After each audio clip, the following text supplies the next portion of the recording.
Assalamualaikum warahmatullahi wabarakatuh. Salam bahagia untuk kita semua. Tetap semangat, tergerak, bergerak, menggerakkan.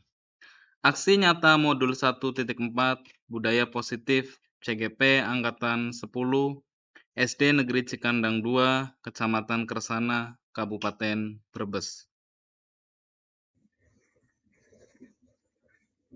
Fasilitator yaitu Bapak Arif Wahyu Darminto, SPD, dan pengajar praktik Bapak Kasmudi, SPD, serta calon guru penggerak Angkatan 10 Muhatob, SPD. Tujuan pembelajaran, calon guru penggerak dapat menyampaikan pembelajaran dari penerapan konsep inti dari modul budaya positif serta pemahaman mereka mengenai konsep-konsep inti dari dalam modul budaya positif. Latar belakang, sebagai seorang pendidik, kita diibaratkan seperti petani yang memiliki peran penting untuk menjadikan tanamannya menjadi tumbuh subur. Memastikan bahwa tanah tempat tumbuhnya tanaman adalah tanah yang cocok atau sesuai untuk ditanami. Sementara itu, sekolah diibaratkan sebagai tanah tempat bercocok tanam, sehingga guru harus mengusahakan sekolah jadi lingkungan yang menyenangkan, menjaga, dan melindungi peserta didik dari hal-hal yang tidak baik. Tujuan yaitu terwujudnya peserta didik yang tumbuh dan berkembang secara optimal serta memiliki profil belajar Pancasila. Tolak ukur yang pertama, satu, guru dan peserta didik konsisten dalam menerapkan keyakinan kelas yang telah disepakati bersama. Dua, peserta didik yang takut akan Tuhan, taat beribadah.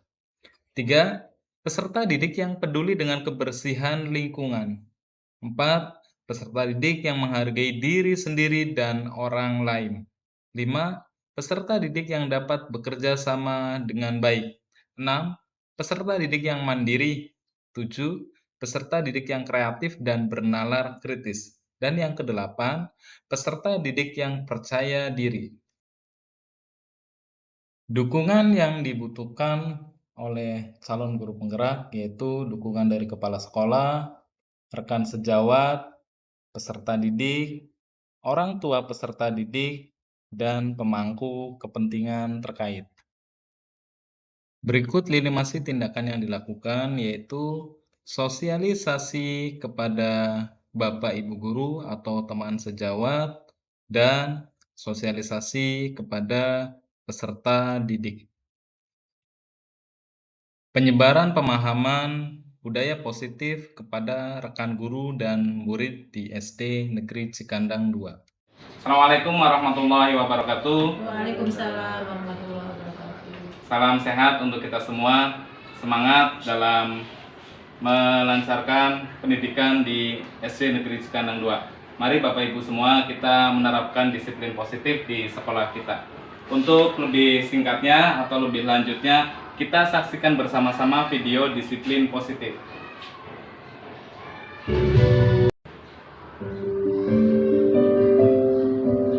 Bapak Ibu semua disimak dengan baik Bapak Ibu materi tentang disiplin positif modul 1.4. Modul disiplin positif.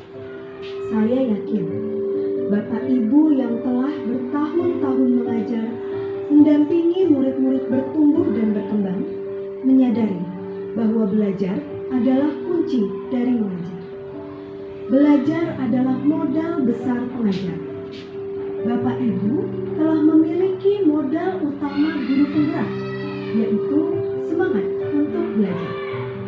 Dalam modul ini, Bapak Ibu akan menjelajahi dan memahami budaya yang ada di dunia guru dan bahkan visi dan misi dalam sekolah itu sendiri. Selain itu, Bapak Ibu juga akan belajar Bapak Ibu, selanjutnya mari kita simak pemaparan terkait budaya positif kembali lagi. Ibu, mari kita simak bersama pemaparan terkait budaya positif ya. Budaya positif adalah sebuah konsep yang mengacu pada pola-pola perilaku, nilai-nilai, norma-norma, dan sikap-sikap yang mendukung pertumbuhan, perkembangan, dan kesejahteraan individu atau kelompok. Itu budaya positif. Balapan, Pak. Maksudnya makna kata disiplin menurut pemikiran Ki Hajar Dewantoro menyatakan bahwa untuk menciptakan siswa yang merdeka, maka syarat utamanya harus mempunyai disiplin yang kuat, yaitu disiplin diri yang berasal dari motivasi internal dari dalam diri sendiri. Jika tidak mempunyai motivasi internal, maka diperlukan motivasi eksternal, ya, dorongan dari orang tua atau bapak ibu guru untuk menciptakan disiplin kepada peserta didik.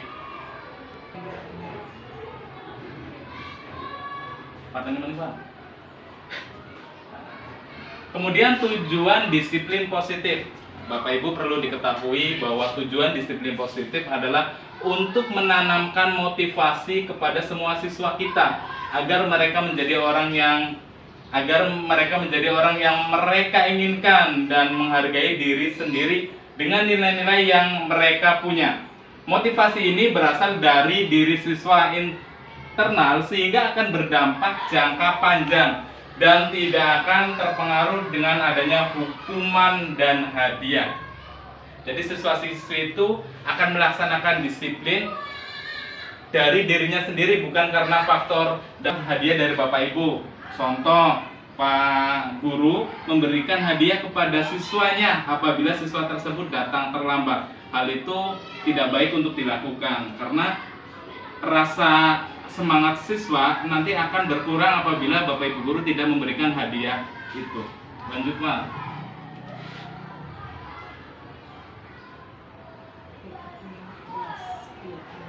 Kemudian keyakinan kelas. Jadi, Bapak Ibu semua, alangkah baiknya membuat sebuah keyakinan kelas dengan peserta didik atau kesepakatan kelas. Misalnya, apabila siswa-siswi melakukan sebuah kesalahan, ya, supaya siswa-siswi itu menyadari bahwa kesalahan yang saya lakukan itu sudah disepakati dengan teman-temannya. Sebagai contoh, apabila ada siswa yang bermain bola di dalam kelas, maka siswa tersebut akan diberi sanksi dengan menghafal materi atau menulis tidak mengulangi lagi perbuatan tersebut. Sehingga pada saat siswa melakukan hal tersebut, nanti yang akan memberikan hukuman itu teman-temannya sendiri tanpa Bapak Ibu guru melakukannya. Itu yang namanya keyakinan kelas. Keyakinan kelas atau kesepakatan kelas. Ini diantaranya keyakinan kelas bersifat lebih abstrak daripada peraturan yang lebih rinci dan nyata. Jadi timbul dari diri sendiri dan teman sejawatnya atau teman sebayanya. Lanjut.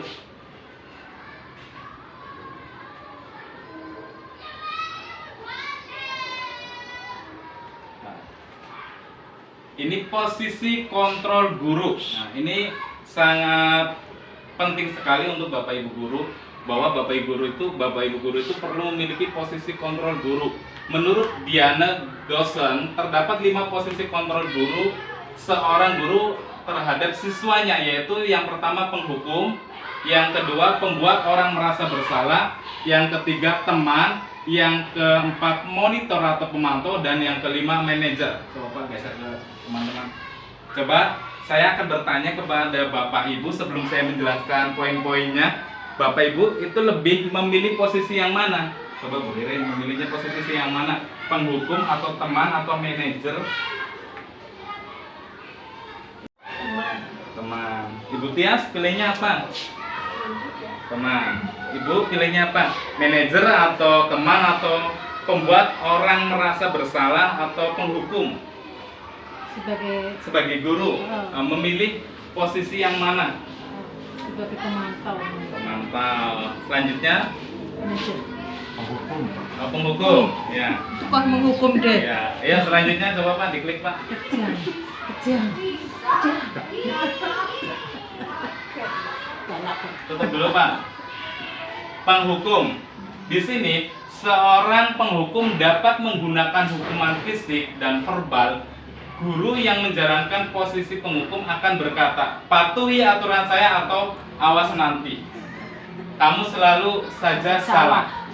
Posisi penghukum ini tidak baik untuk diterapkan kepada siswa, karena siswa itu merupakan merupakan objek yang harus kita layani dengan baik, sehingga siswa itu harus kita tuntun sesuai pemikiran Ki Hajar Dewantoro.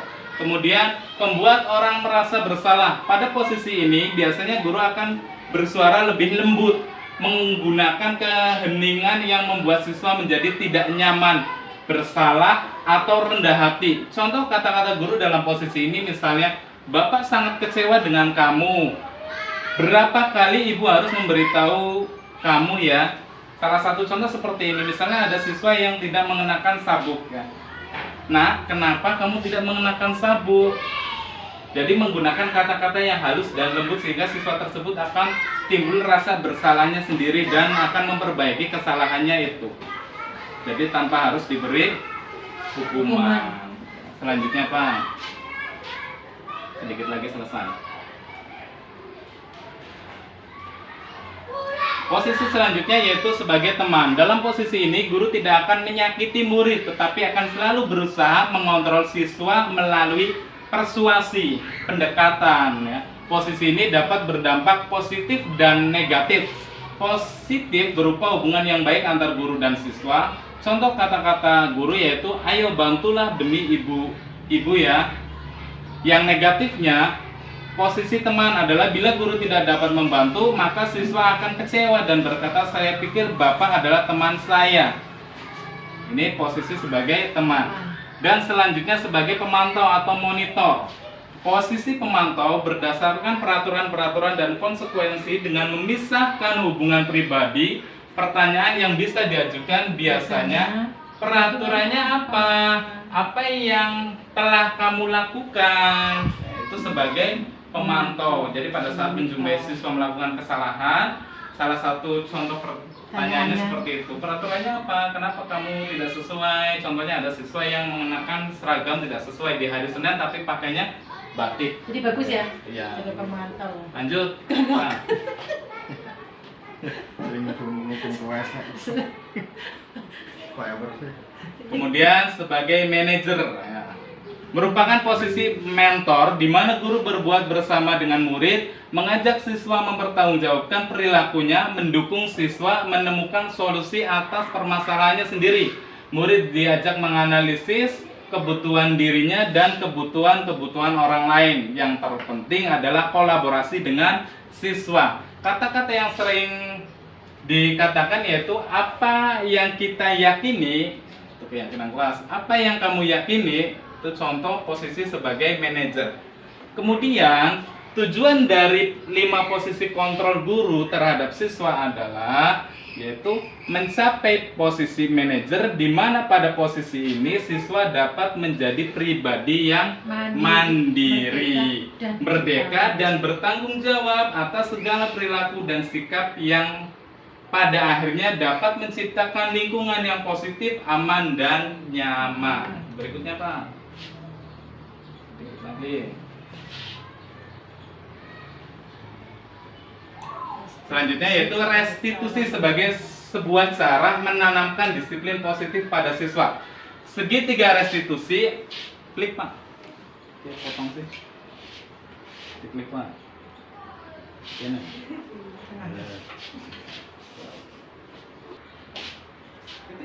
Wes ya. Cukup. Wes aja jadi buka. Ini sebagai sebuah cara menanamkan disiplin positif pada siswa. Ini yang namanya segitiga restitusi, Bapak Ibu. Ya, jadi segitiga restitusi ini untuk menangani siswa yang bermasalah. Bagaimana cara kita menangani siswa yang melakukan kesalahan. Jadi segitiga restitusi merupakan tahapan untuk membantu anak memperbaiki masalahnya sendiri. Tahapan segitiga restitusi yaitu 1. Menstabilkan identitas, 2. Validasi tindakan yang salah, dan 3. Menanyakan keyakinan. Jadi pada saat ada siswa yang melakukan kesalahan, klik Pak, lanjut Pak.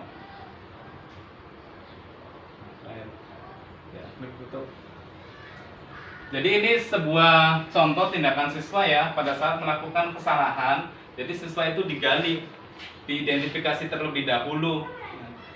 sebab akibat dari kesalahan yang dia lakukan. Ini sebagai contoh, ada siswa yang tidak mengenakan sabuk. Ternyata dia memiliki sabuk, namun sabuknya bertuliskan SMP bukan SD, sehingga dia merasa kurang percaya diri pada saat mengenakan sabuk tersebut. Namun setelah dilakukan validasi tindakan yang salah, siswa tersebut bersedia untuk memperbaiki kesalahannya itu, dan saat ini alhamdulillah siswa tersebut sudah mengenakan sabuk sesuai dengan identitas sekolahnya. Berikutnya ada siswa yang tidak membawa buku pelajaran yang sesuai dengan jadwal. Kesalahannya yaitu siswa tersebut karena datang terburu-buru pada saat mau berangkat sehingga lupa atau lalai untuk melihat jadwal pelajarannya. Bapak Ibu, demikian pemaparan dari saya terkait budaya positif di sekolah, khususnya di SD Negeri Cikandang 2. Mudah-mudahan apa yang saya sampaikan ini dapat diterapkan kepada Bapak Ibu dan dapat memperbaiki sekolah kita untuk menerapkan disiplin positif baik terhadap siswa maupun kepada diri sendiri dan teman sejawat, bahkan di lingkungan sekolah. Terima kasih Bapak Ibu, kurang lebihnya mohon maaf. Wabillahi taufiq wal hidayah. Wassalamualaikum warahmatullahi wabarakatuh. Waalaikumsalam. Berikut penyebaran pemahaman budaya positif kepada peserta didik di lingkungan SD Negeri Cikandang 2. Naik, Pak Guru mau bertanya, kenapa? Coba lihat, hari ini kamu tidak mengenakan sabuk. Kenapa? Hah? Kenapa? Punya sabuk tidak di rumah? Punya. Kenapa nggak dipakai? Kenapa nggak dipakai? Sabuknya besar. Oh, bukan sabuk SD ya. Berarti untuk sabuk SD-nya Naik tidak punya ya? Besok berusaha untuk beli, bisa atau tidak Naik? Bisa ya. Nanti kalau sudah punya sabuknya dipakai ya.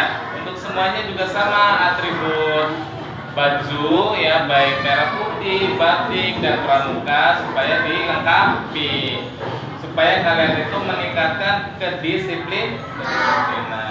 Nah, hari ini kan jadwalnya IPAS ya. Apa? Buku paket IPASnya tidak dibawa. Salah bawa buku. Nada punya jadwal tidak di rumah. Jadwalnya ditulis di buku yang ada jadwalnya hilang atau lupa menaruhnya ya. Harusnya kalau jadwal Nada itu hilang atau lupa menaruhnya kembali ya, atau bisa bertanya kepada teman setiap hari itu jadwalnya apa saja. Ada satu sama dia ya, bisa komunikasi sehingga buku-buku yang keesokan harinya dibawa itu sesuai jadwal yang akan dipelajari. Nanti Nada akan mengulangi lagi atau tidak ya, supaya Nada belajarnya itu lebih nyaman dan tentram dan bisa mengikuti pelajaran dengan baik. Mohon dimengerti ya Nada ya. Perkenalkan, nama saya Naila, kelas 4 SDN Cikandang 2. Saya merasa senang karena saya tidak dihukum oleh Pak Guru atas kesalahan saya, yaitu untuk menggunakan ikat pinggang. Saya bersedia untuk memperbaiki kesalahan saya untuk meningkatkan kedisiplinan. Saya berterima kasih kepada Pak Muhatab karena sudah memberikan nasihat dan diajak untuk memperbaiki kesalahan saya. Terima kasih Pak Muhatab. Assalamualaikum warahmatullahi wabarakatuh. Perkenalkan, nama saya Nada, kelas 4 SDN Cikandang 2. Saya merasa senang karena saya tidak dihukum oleh Pak Guru atas kesalahan saya, yaitu tidak membawa buku paket IPAS yang sesuai jadwal pelajaran hari ini. Karena saya berangkat sekolah dengan terburu-buru dan tidak mengatur jadwal pelajaran. Saya berterima kasih kepada Pak Muhatab karena sudah memberikan nasihat dan diajak untuk memperbaiki kesalahan saya. Terima kasih Pak Muhatab. Wassalamualaikum warahmatullahi wabarakatuh.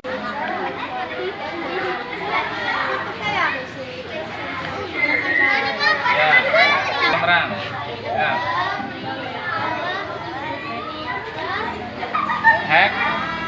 Hektoliter dekan. Des, Sen, sana orang Islam.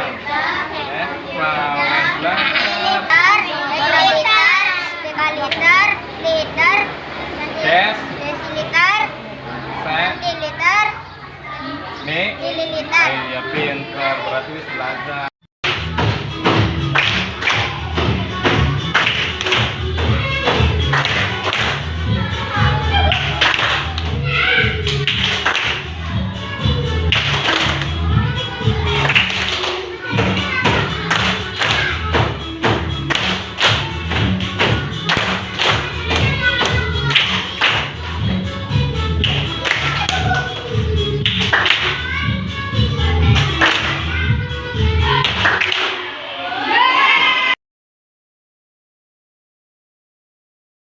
Kesimpulan, disiplin positif merupakan upaya pendekatan mendidik murid dalam upaya membentuk kontrol diri dan menumbuhkan motivasi intrinsik sehingga memunculkan nilai-nilai kebajikan pada sikap dan tingkah lakunya.